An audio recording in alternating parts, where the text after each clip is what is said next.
We are trying to capture and document. Yesterday, I have about 20 or 30 flip charts that we've collected from yesterday. There was some social media. Some people were sharing pictures, sharing reflections, sharing comments. So that's great. So we would like, if today you want to follow something on social media, we have that livestock agenda hashtag. Just remember to be respectful of others in terms of quotes and photos. So let's keep on going with that. We're going to keep on using the Menti again, so please have your phones or laptops handy. And what we have also done today is we've asked Nancy Bourgeois, who's sitting right here, and she is, I don't know, are you responsible? She kind of coordinates or co-leads something called the Academic and Research Cluster of GAZL. And that's kind of the think tank of GAZL. Those are the people who have to think deep. So we said to Nancy, could you give us a few reflections on yesterday? What did she and the team pick from our conversations? So Nancy, over to you. She has her own slides.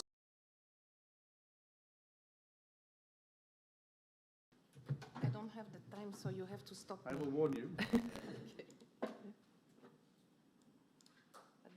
They will put it on first. Okay.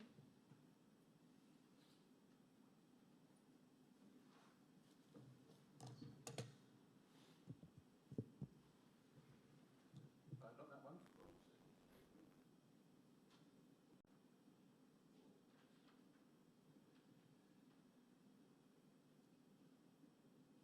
If you want to do a small dance while we're waiting, I'm not sure I learned so much yesterday about dancing. We didn't practice, actually. we need less slides. We need dancing slides, James. Sorry, they have like 7 laptops. I think it's called Reflection Day 1, something like that.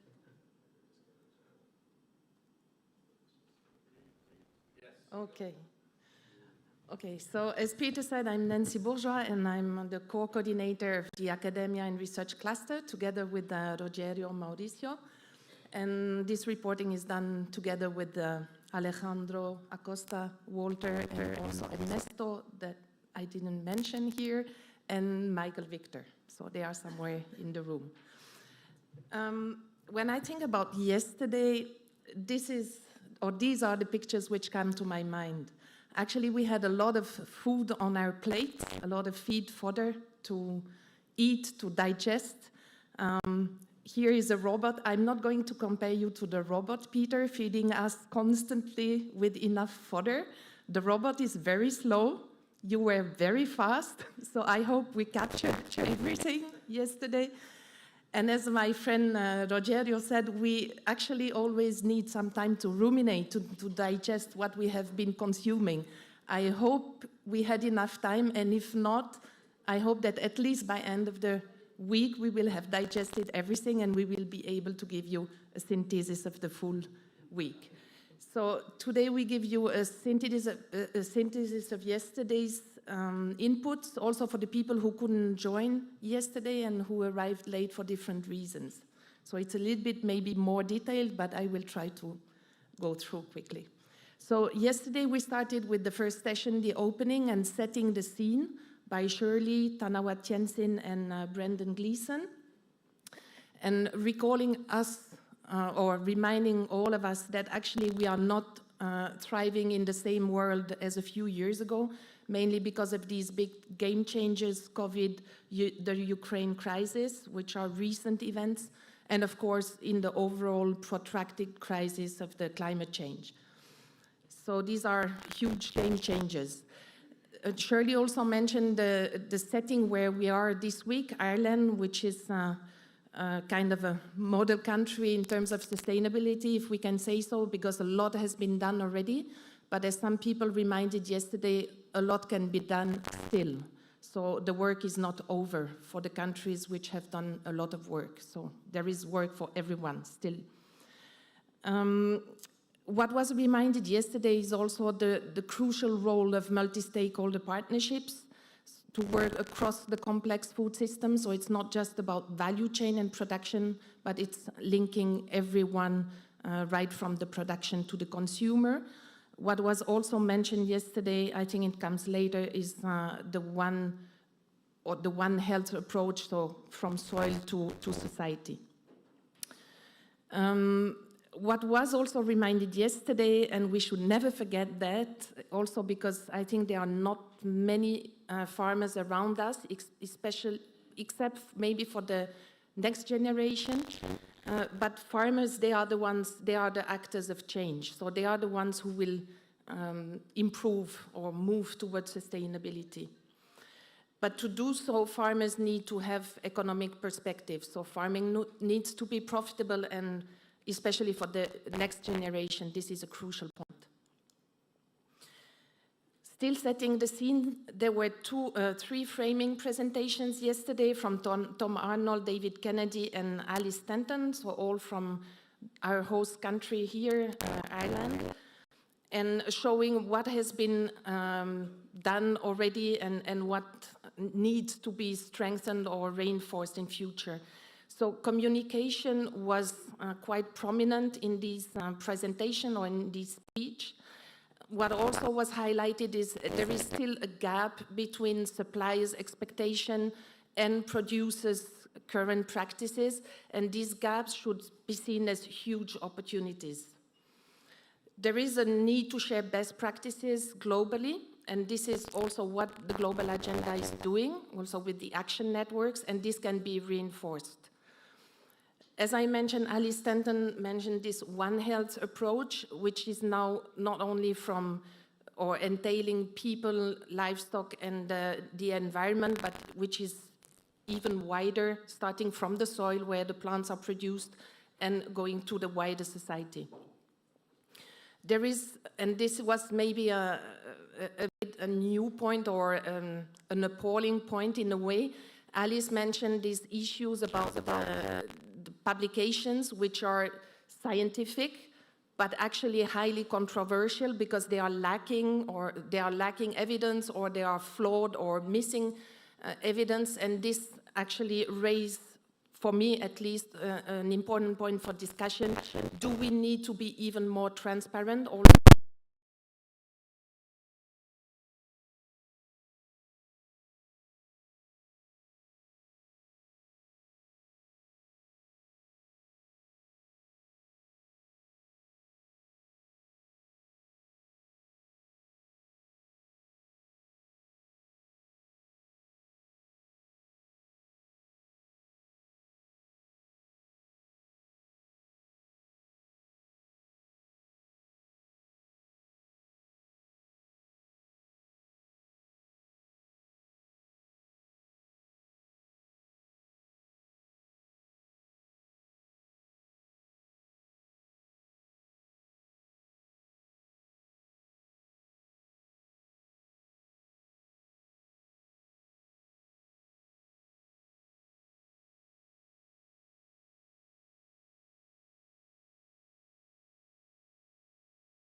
Good. Thank you very much, everybody. We saw a few interesting points coming.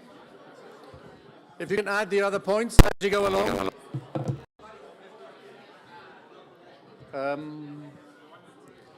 I need to ring a bell.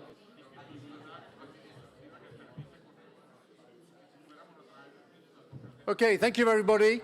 I hope you had a moment to catch up with yesterday, to reflect on where we came from.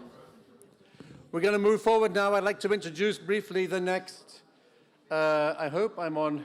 There's like 4 different screens. If I do this one, wow, what's happened there? That happened there.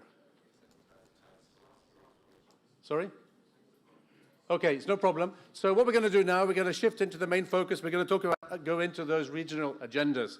So what we're going to do is we are going to borrow from the process we used last year. We were virtual, we were online, and we had a whole conversation around the regional agendas online.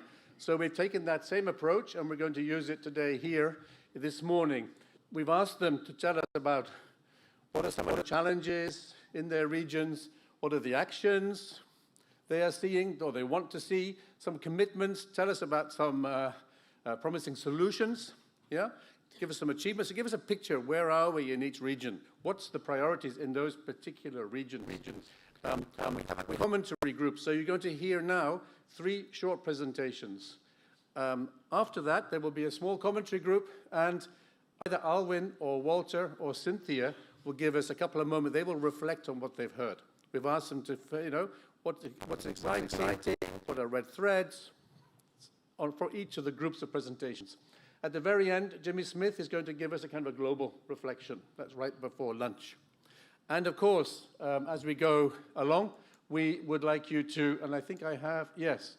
So here's the program here, and we're going to ask you to use the Menti again as we go along. So because they're going to give you short presentations, we're going to get the commentators, but we would like to see your questions and comments as well. So there is a Menti number which you can see on the bottom of some of the flip charts, and I will put it up in a moment. But here is the program for the morning, just so you can see it. So we're going to start, I guess, if I go west far enough, I'll end up in Australia, with Oceania, and then North America, and Latin America, and the Caribbean. So we'll have 3 short presentations. I've been promised 12 minutes max, yeah? And they have promised, otherwise they get fined. And then we will have the commentators. In this case, it's Alwyn and Cynthia. So you should probably come a bit closer, Alwyn and Cynthia. And then we have a break, and we look at the posters, and then we come back and we go East and Southeast Asia, and that's a virtual presentation. And then we have Africa and South Asia, and again, a couple of commentators, and then we go to Eastern Europe and Central Asia, and Western Europe with a couple of commentators, and then Jimmy as overall. So it's going to be a lot. Nancy was talking about our plate. Our plate will be pretty full this morning. So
Australia's made the commitment to be carbon neutral by 2030 and can already account for a 60% reduction.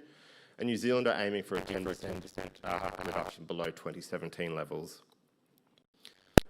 Okay, so something a bit left field, a solution which could potentially come across from Australia into the world. And in anticipation of tonight's event, we thought it was a great opportunity to showcase something that's happening in Australia. Using beer, not Guinness, beer brewing. Beer emits CO2. If we feed that CO2 to algae and feed that algae to cows, well, we can have a look at what happens next. So hopefully this will work with music. No audio there.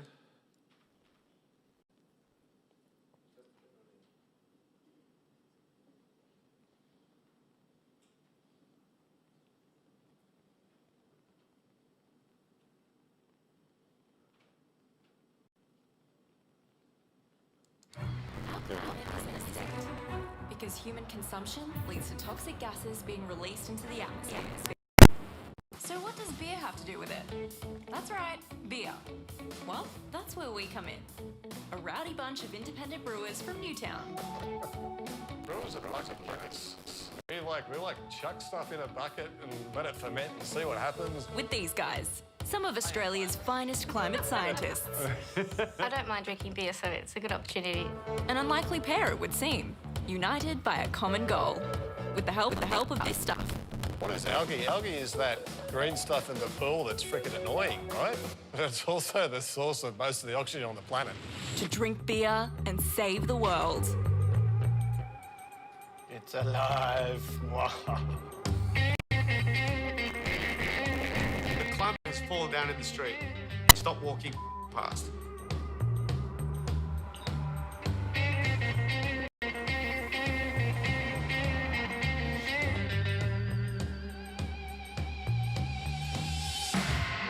Quick to the bunker. One of the things that we wanted to reduce was CO2 waste. So maybe we could feed that CO2 that we produce into growing the algae. 5 years ago, if someone hadn't told me I'd be sitting down talking about algae and beer, I'd have been like, get out of here, mate. Oh, and then there's cows. What we're trying to do is find this strand of algae that actually inhibits methane production in cow stomachs. Less methane burps from cattle. All of a sudden, you have beer creating oxygen and lowering methane emissions. And then what happens? Well, no one really knows yet. But we know one thing, this is a story for the people. So we'd better see it through, because our climate needs us to. So, hopefully we all win Nobel Peace Prizes or something. Cheers to the future. A documentary, now brewing.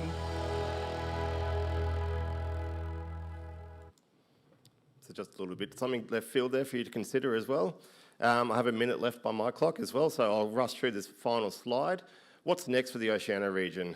So within Australia, we're looking at setting goals for the Australian beef industry. We're trending our data and our performance at the moment, but we don't really know where we're heading, what good looks like and what our target is. So we're going to have goals to assist with driving programs and resources through the sphere of interest, to showcase practice change and to ideally stay ahead of the policy change. The Dairy Sheep Sustainability Framework in Australia have already set goals, and sheep are to be confirmed at this point. The Sheep Sustainability Framework only launched last year.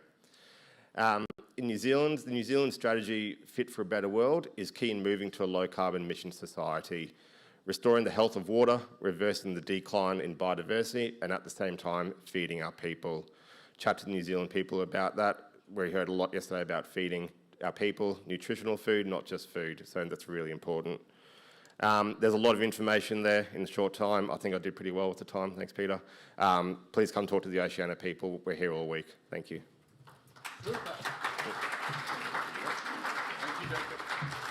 Thank you very much, Jacob.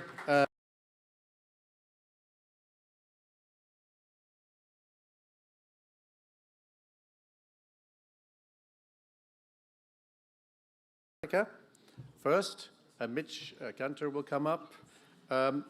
If you have any comments or thoughts on the presentation, please put them in that Menti. The numbers are on the code there. And that looks good. Mitch, over to you. If you could introduce yourself as well, that would be fantastic. Will do. Thank you very much, Peter. And good morning, everybody. I'm Mitch Cantor. I was on the stage yesterday wearing a different coat, so you might not recognize me. I work with the Global Dairy Platform in the States.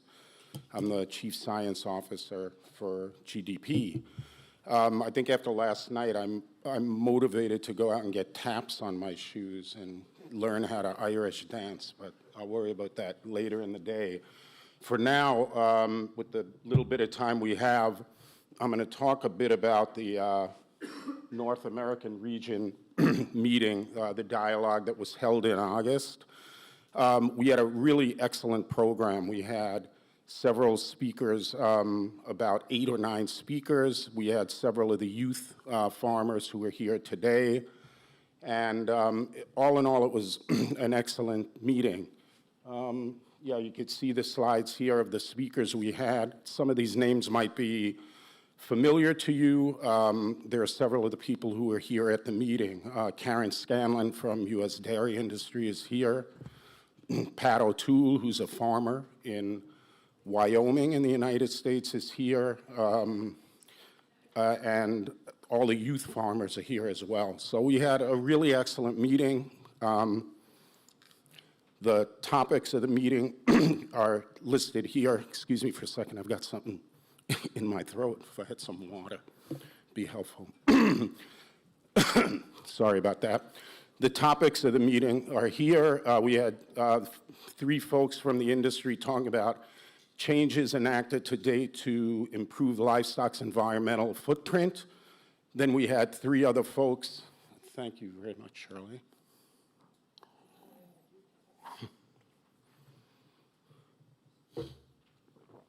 Sorry about that.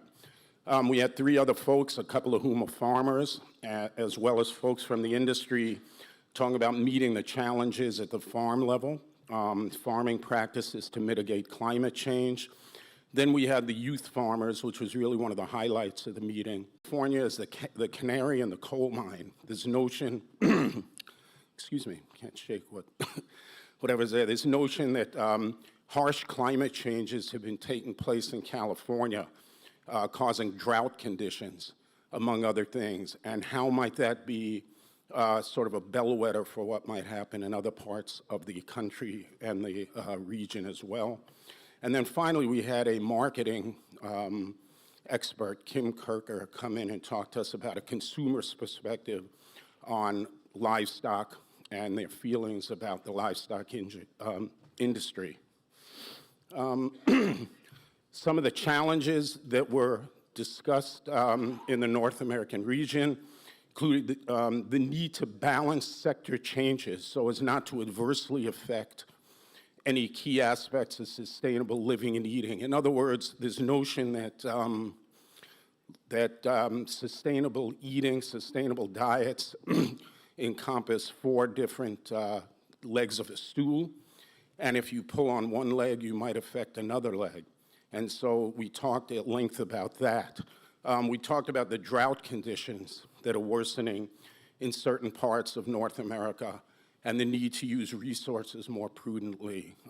There were discussions about creating incentives for producers to continually seek and implement sustainable solutions.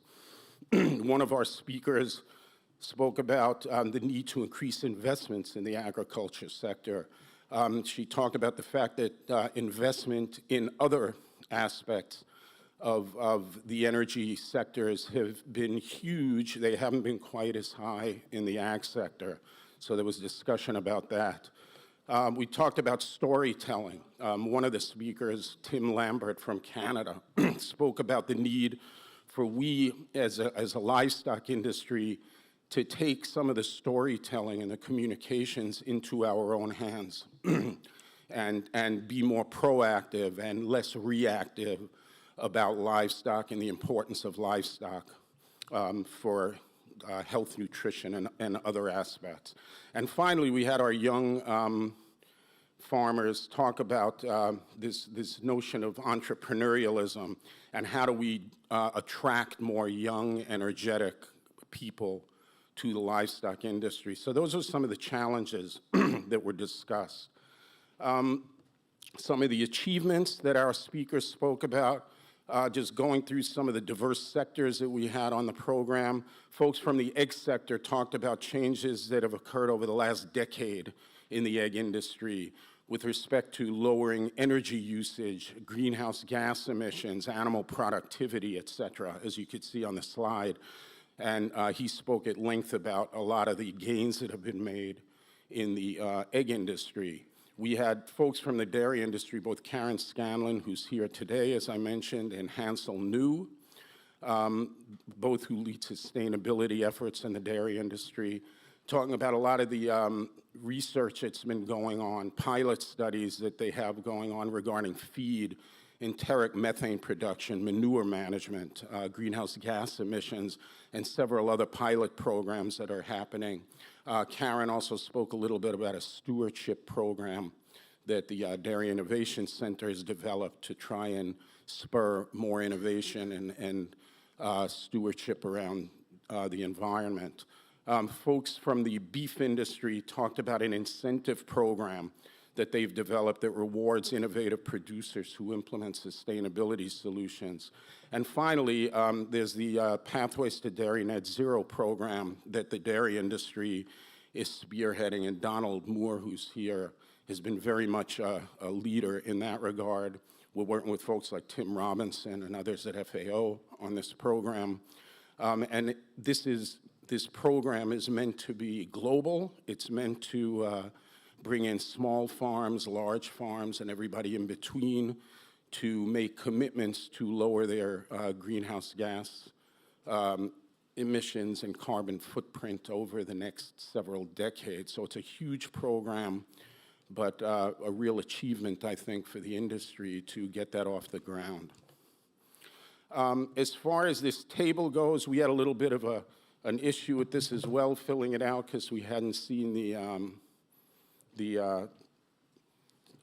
strategy that GASL has developed. But taking it a little bit from the bottom up is the way we looked at this. On the issue of sphere of control and this notion of diversity of GASL and other livestock stakeholders being aligned and interconnected, there was discussion at our meeting around the need for livestock sectors to collaborate more on different programs and to depict livestock overall in a favorable light.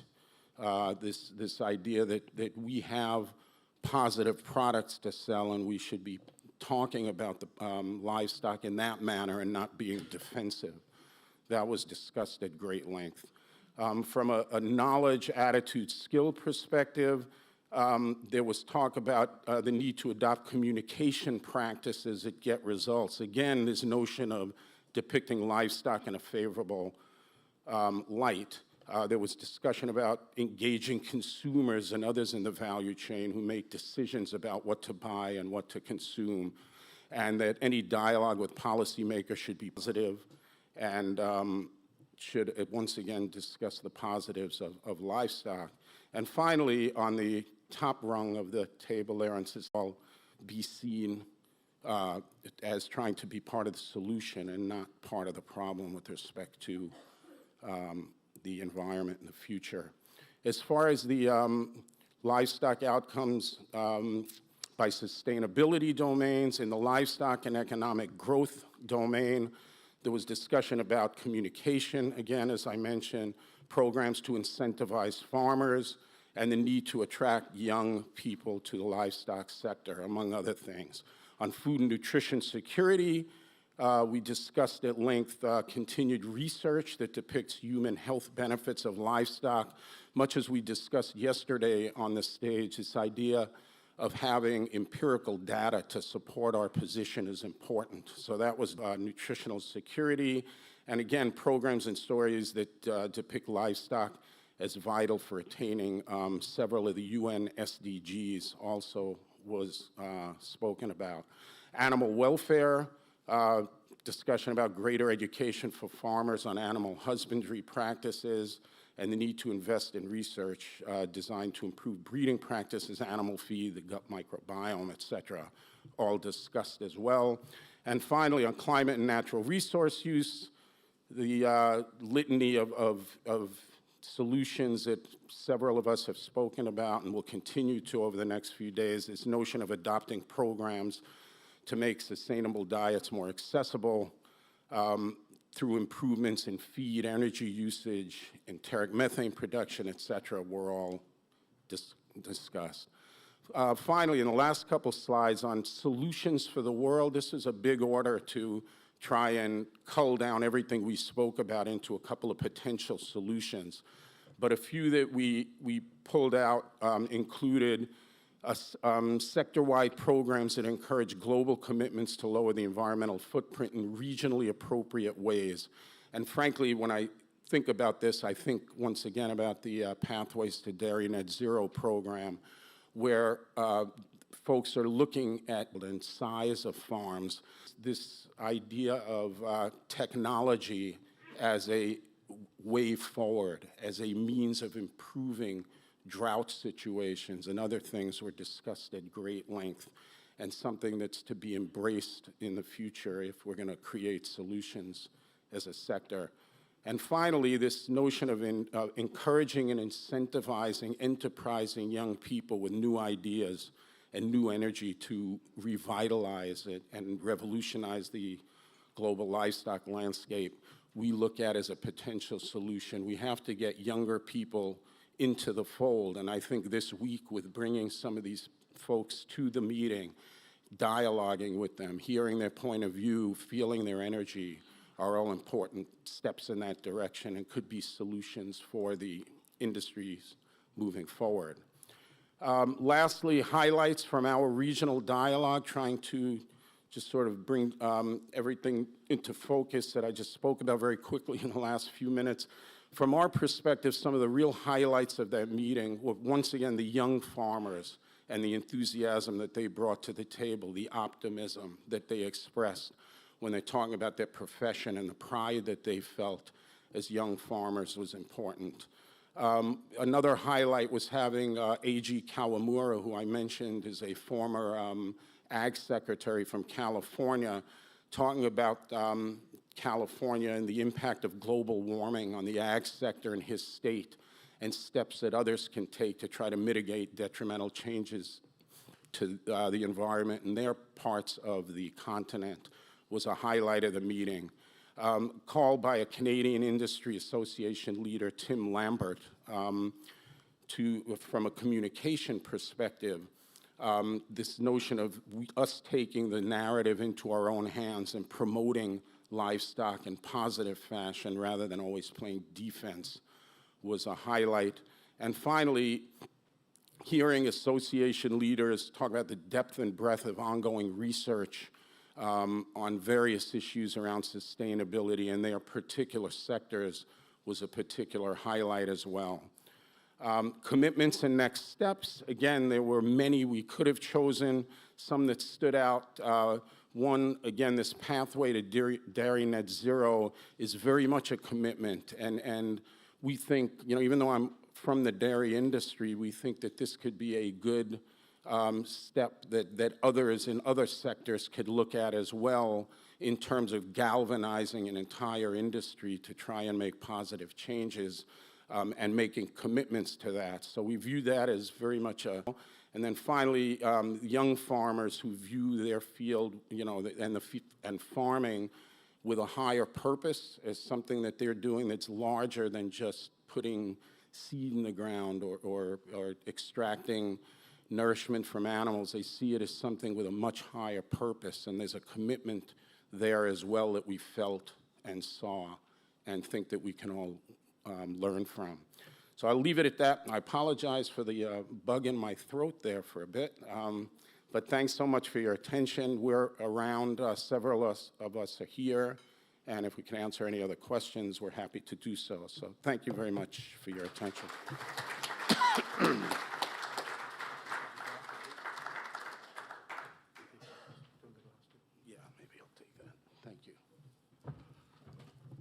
Thank you, Mitch. Excellent. Yeah, good timing as well. Good. We're going to move. I don't know where. Where are you from? Where are you in? Some in the central USA, I guess, Mitch. Right? Some in the center of the USA. Would that be where you're from? Chicago. There we go. Okay, so we're going to go like straight down, and I think we will end up in Brazil, maybe. Rogerio. Yeah, we'll end up in South America, not in Brazil. No, okay. Rogerio, same for you. You have your slides here. 12 minutes or so. Is that good? Introduce yourself. You're better than me at that. I know you. So thank you very much for this opportunity. Good morning for all. My name is Rogerio. I'm from Brazil. And I'm a focal point for the regional consultation that we did in Latin America and Caribbean. And, but we did that as a group. So I'd like to mention the work that we did with Julian, Mauricio, Pablo Plere, Walter, and Michael. We did that together. So just for you to know the context of Latin America and Caribbean, we have 42 countries. The population there is around 650 million. That means 14% of the world population. The forest area there is covered by trees. The area is covered by forest, 46%. And livestock has a very important, is a key important for Latin America because we have 400 to 6 million of animals there. And it's a basic source of food and for food security of the local populations. And small farmers, I think it's very important to mention there, they are playing a very important role on food security. And we are facing a challenge of eradication of hunger and poverty. And Latin America produced 25% of the beef for the world market and 10% of the dairy. Now that you know a little bit about our area, or about our region,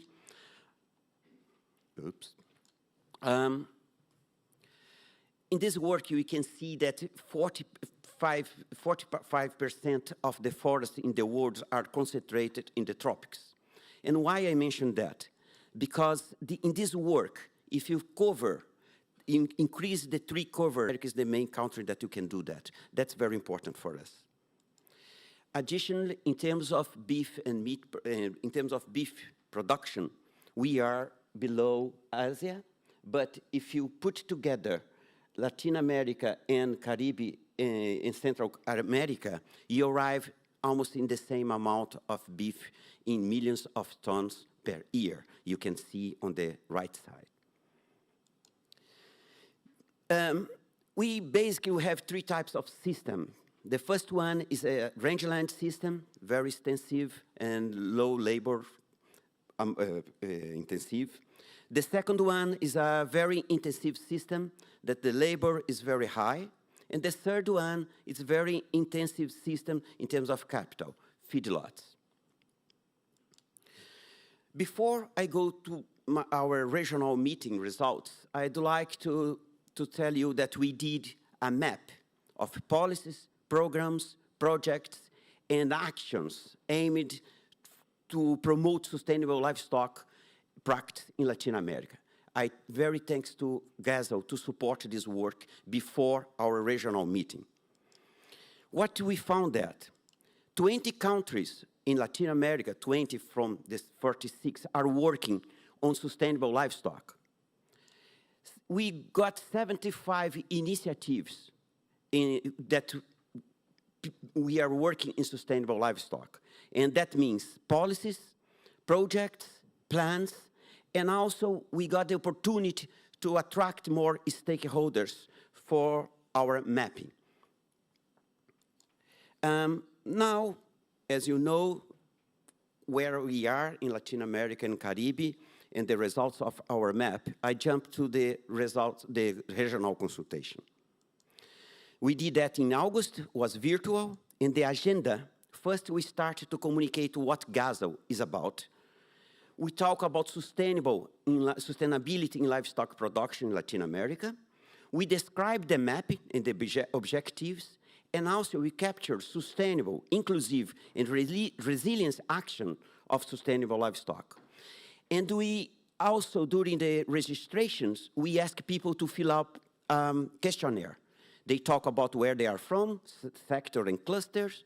They were asked to answer about the main challenges that they see in livestock, priority for scientific improvement, and contribution of silvopastoral system in regenerative ranch practice. I'm not going to show the results of this questionnaire, but we have that in our report.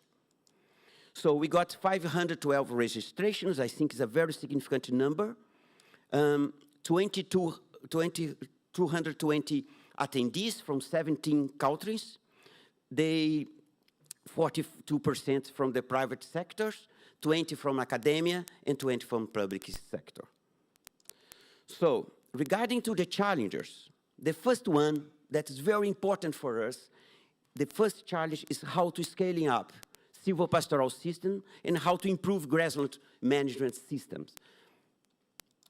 Second, regarding public policies, we need policies to promote sustainable livestock systems. And for that, who is going to provide the capacity building? Who is going to provide technology and development and transfer and also finance? This is a big topic that we have in terms of challengers. In terms of governance, of course, we need a better articulations from all the stakeholders. It's very important for that. And we need to modify the negative image of livestock in our regions. It's a very sad, simple things. Stocking rates, rotational systems, trees, and rangeland management. We are doing that. In Uruguay, have a large-scale project, policies, and scientific evidences on the success of sustainable livestock systems. Results are in our reported. I go mainly for the sphere of interest. We need incentives to innovation and capacity building. And second, in terms of dialogue, we need to put farmers, government, industrial, and civil society together. That's the way to improve the dialogue. And regarding to the 4 domains, probably because I am from the curiosity efficiency gap, I focus on the livestock and economical growth. We need more efficiency and sustainable use of the natural research to produce more with less. The rest we can see in our report. Solution for the world. We do not have a silver bullet.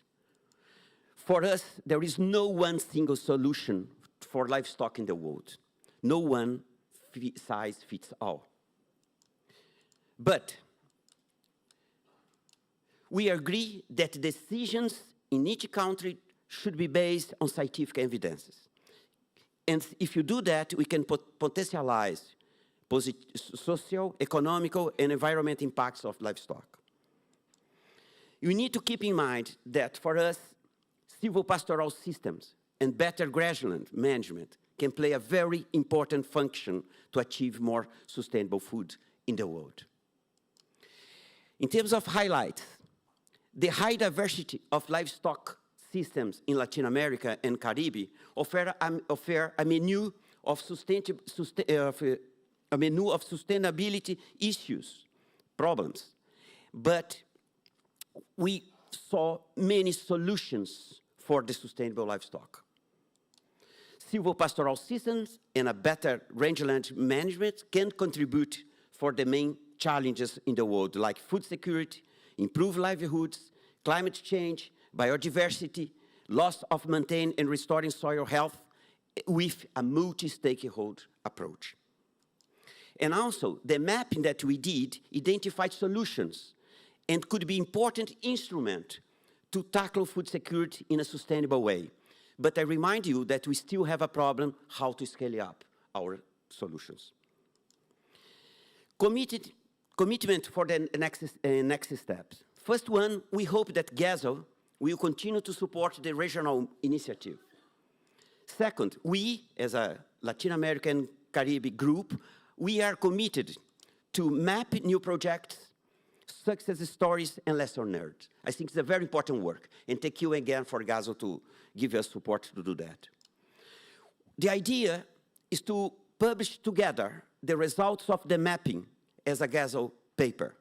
And again, 2-3 years ago, I did a seminar saying that the importance to improve the interaction between action networks. And probably this paper will be a joint work between Closed Efficiency Gap and the Global Network on Silvopastoral System. And we are also committed to support the Latin America chapter. I have opportunity to talk with friends from Africa, and I think that we need to go ahead with that, because regional approach complement global approach, as they are close to specific problems and solutions. We need to go ahead with that. So I thank you, Gazel. I thank you, the Close Efficiency Gap, the Global Civil Pastoral System Network, the Livestock for Social Development, farmers associations, and participants. Thank you very much, and I hope that I did that in 12 minutes.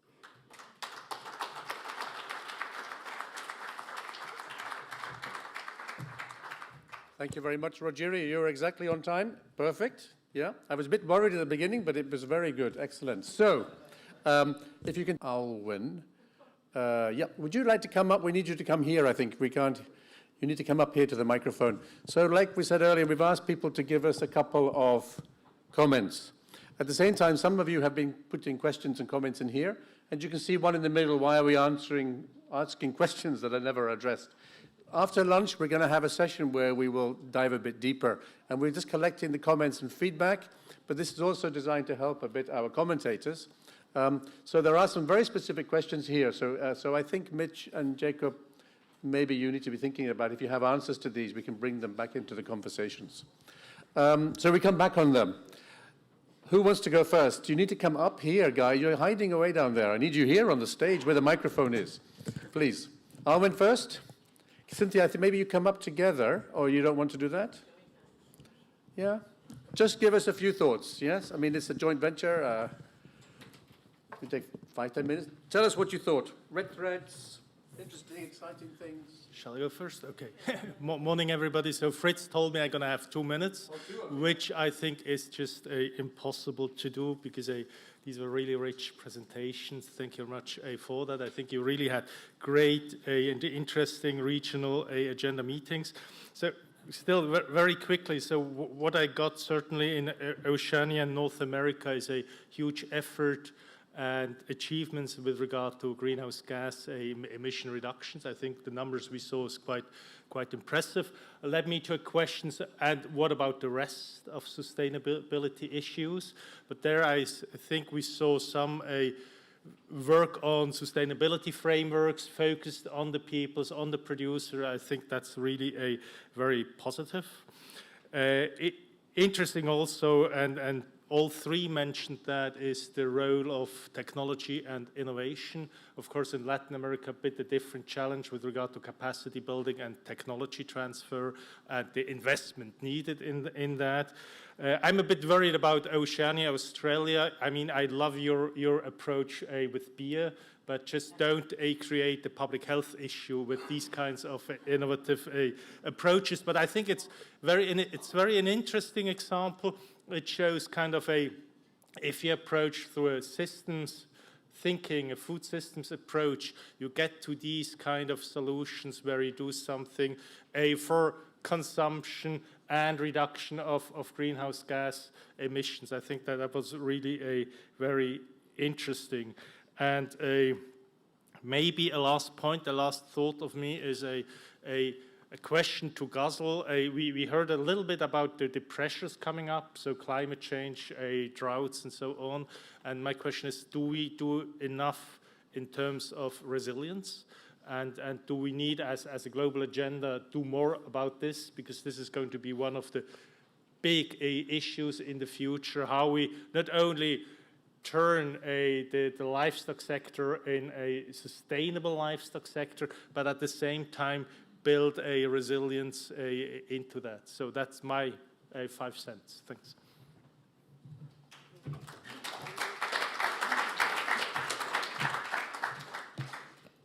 Okay, I'll just complement that a little bit. So very varied regions and issues. I think for me, the red and very bold red thread that needs to be a priority for all the regions and Gazel Global is how to show the benefits of the livestock sector and where it has played a pivotal role in food systems transformation and also climate change resilience and mitigation. This has come out very strongly in all the presentation, Latin America, North America, and Oceania. Captured a lot of achievements, evidence, and possibly Their challenge is how do they tailor these achievements and evidence to respond to the strong negative narratives coming out of the Global South. I mean, since 2020 MSP, 2021, this is again is coming up. So I think something needs to be done. We need to be thinking about how do we address this? Maybe it's a guzzle, maybe it's at our regional levels, but something needs to be done so that it doesn't come up in next year when we meet again. The good thing is that I saw that Latin America has identified this problem to be internal. It's an external problem. Yes, they said it's, yeah, we need to talk about, we need a better representation of the sector. But they have also identified it, they have identified the solutions as internal. For example, they have said, okay, we need more evidence to inform our policy making. So yeah, that's an internal solution for an external problem, but they're getting there. For North America and Oceania, what I really liked is they brought the challenge back to us. They said, they put it in our sphere of control and said, this needs to be something we take control of. This narrative needs to change and we can control it. So they didn't say how, but they said it's in our sphere of control, so the challenge is back to us. For me, again, another question I had is, what happened to One Health? One Health was a priority in 2020.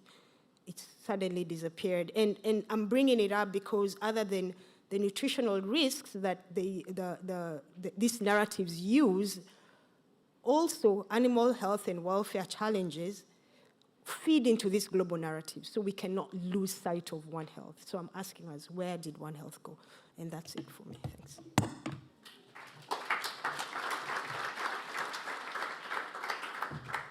Okay, thank you, Cynthia. Thank you, Alwyn. That was the first round of commentators.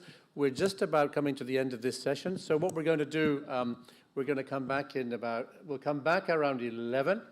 But just wanted to, yes, Eduardo's waving at me we have maybe have an announcement. I wanted to make sure everybody remembers that we do have medical services here on the hotel if you need. They came down yesterday evening and they said to me that nobody was ill. So I had a feeling they were a little bit disappointed, so that they had no business. So room 152 if you're needing some medical help.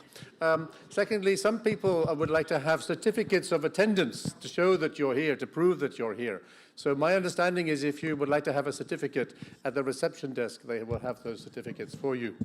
We will be coming back at 11 o'clock. Oh, but there's something happening at the back of the room. What can that be? Eduardo, are you in charge of this, or is this Gavin in charge? What's happening? I can see a cake of some kind. Yes? Do we need to sing a song with the cake? Yes? I'm a very bad singer. We need somebody with a very lovely voice. Lavinia has a birthday today. I think she's 25 or something like that. Congratulations.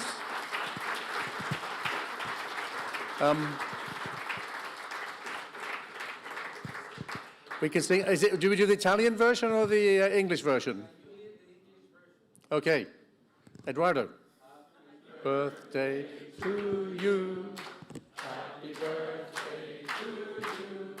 Happy birthday to you. Happy birthday to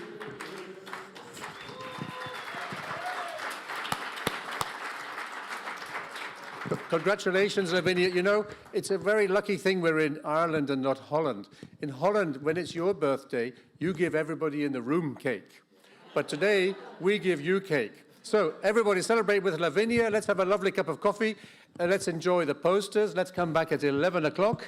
And we will be moving to East Asia and Southeast Asia. Thank you very much, first speakers and commentators and everybody else.